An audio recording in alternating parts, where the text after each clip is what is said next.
we'll I'll take, speed it up. we'll make it 15 minutes. So I will Okay, take 5 minutes off the question and yes. answer session. Yes, I'll speed it up. So you have 15 minutes. Yes, okay, good. Next slide. So those are the symptoms of cancer. Next slide.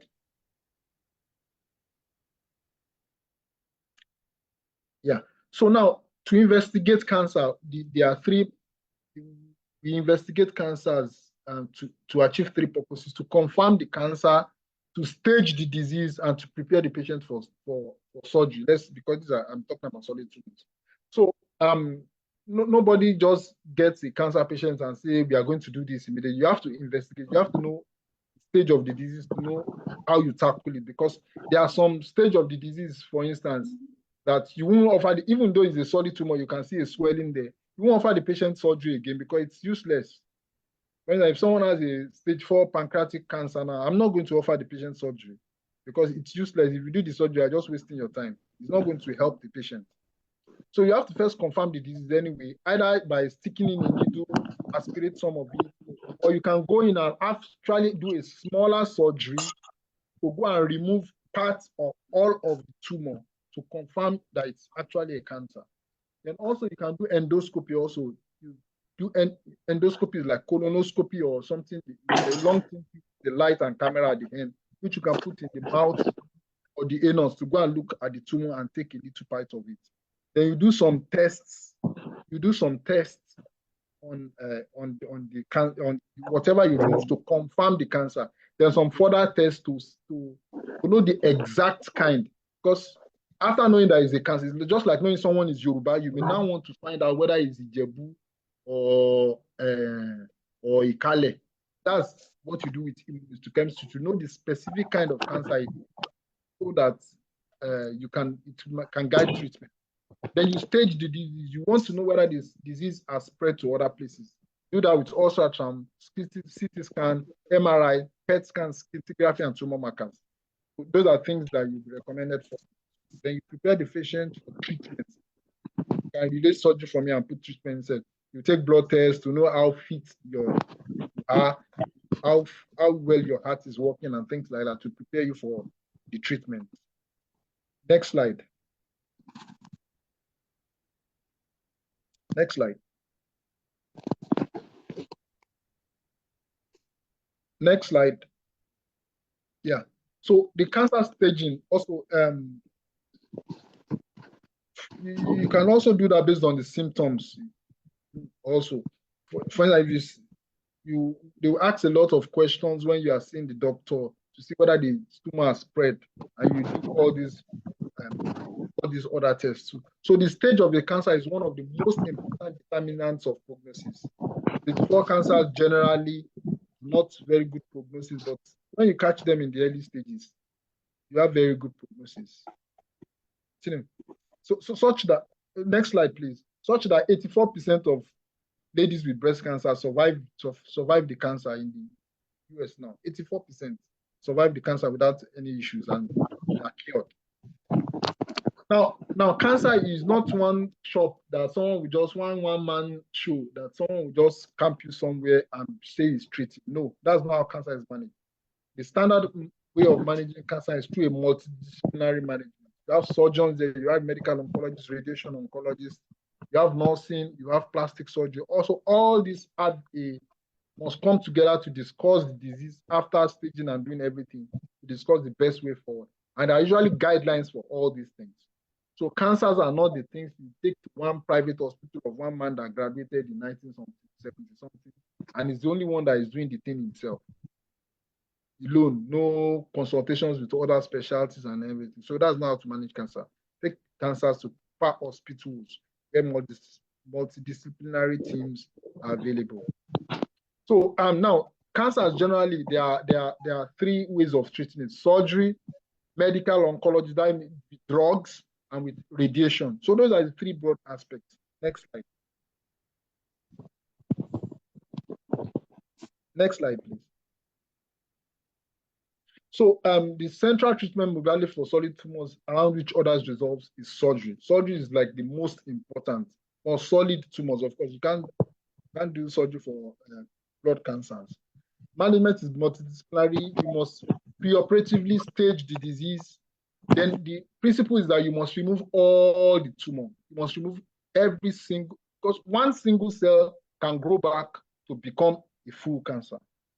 So you must remove everything. So if you can't remove everything except for special circumstances, I'm just broad principle now. When you want to do cancer surgery, you try to remove every single cancer cell in that tumor. Also, so that's why you have wide clearance margin. So sometimes you remove not just the tumor, you must remove the surrounding normal tissue, because as I said, it's like a crab. We have the crab itself, then we have it having like the fingers pointing to different places. So you must remove not just the central of the crab, you must remove every place that those fingers reach. So also, you have to remove the immediate places the cancer can spread to. That's usually the lymph node basins. For the breast, that's the axilla, that's the armpit. That's the armpit. You have to remove them.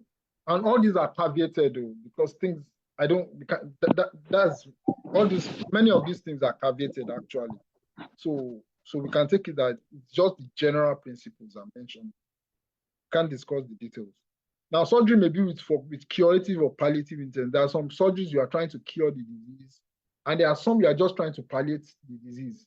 For instance, maybe someone, the tumor is like has blocked something. You want to just bypass the thing so that at least the patient will be able to eat. For instance, there's a surgery I'm going to do tomorrow now. The patient's esophagus is blocked. He can't even swallow saliva. You have to open her up and just put in a tube into her stomach so that she can feed. That's surgery, and it's for a cancer, but I'm not treating the cancer. You understand? It's just to palliate her because the tumor has spread from even that esophagus to different places. So that's just to palliate her. So oncoplastic surgery, now surgery is not just to cut the thing, but to also try to make the patient have as much of a normal life or normal figure as much as. I would have put some pictures here, but because of our sensitivity. So actually, you can do surgery that the patient has actually done surgery and you did it for cancer. Next slide. But that's usually when the patient came early. Next slide, please. Next slide. You're going to add to my time with this or something now. Now, surgeries can actually be prophylactic. That means you are doing it to prevent cancers, because whoever has that genetic predisposition that I talked about, sometimes some genetic predispositions are so much that you may just remove the organ before they become, like the picture I showed. There's something called familial adenomatous polyposis. All of them will have cancer by the age of 45, 50. About 100%. So there's no point waiting until they develop the cancer before you start treating. So in those kind of patients, by their early 20s, you just remove the whole colon. You understand? Like you know that like Angelina Jolie now, she had her breast removed because she has BRCA1. BRCA1 is a genetic condition where like 40% of them we have it. Sorry, 60 to 70% of them will have it by age 70. So what's the point in trying to wait until she catches it? I think our grandma or our mother died of it. So just remove the breasts, just prophylactically. Next slide.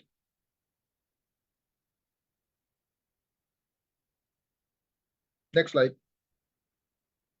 Yeah, so now chemotherapy. Now this is the one that frightens everybody, because you see people choose to die rather than even try to treat themselves with chemotherapy. Now chemotherapy the intent can be cure, to control, or to palliate. Now usually it's used as an adjunct for surgery. So that's why you say adjuvant chemotherapy or adjuvant chemotherapy. That means chemotherapy you give before surgery or after surgery. Now the way it works is that now those cancer cells are weaker than normal cells. Cancer cells are weaker than normal cells, and they don't recover from damage as well as normal cells. So what chemotherapy basically does is that you give the chemotherapy such that if you look at this graph now, you can see the normal marrow and tumor cells that they use. when you give chemotherapy, the number of normal cells come down, but come back up to the same level. Meanwhile, the cancer cells don't come back up to the normal level. You give another chemotherapy, the normal cells come down, some come down and go back up to the normal level. Meanwhile, the abnormal, that is the cancer tumor cells, they come down, but they don't go up to normal level. So that's why you continue giving it and giving it and giving it until about all the cancer cells die off, while the normal cells can recover. That's why something like, and that's what causes the side effects also. When there are people that lose their hair, and please note, it's not all cancer, there are different regimens. It's not many of them don't lose their hair. So, and all different regimens have different side effects. Now, so for instance, someone that loses her hair now because she was taking chemo, by a year after, she grows back her hair. Once they finish the treatment, she grows back her hair, she looks normal again.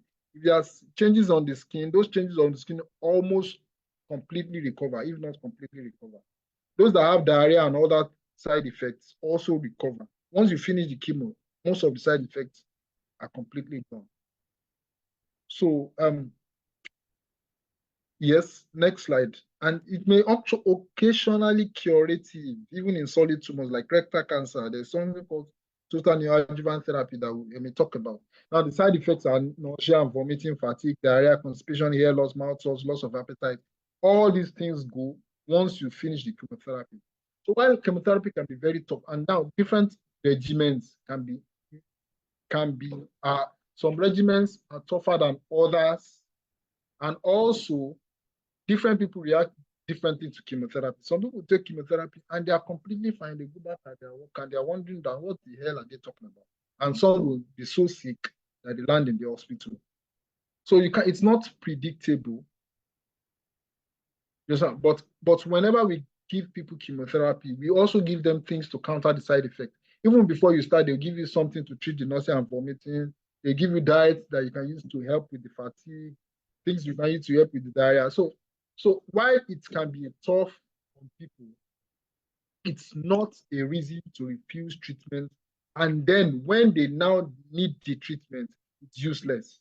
So please, people should not run away from treating their cancers because they are fearing chemotherapy. Dr. Sharif. Yeah. Before the next, yeah, your time is up, but we decided to add 10 minutes because from the questions being asked, I can see that some of them are answered in the slide. Okay. So I want to create the indulgence of everybody listening.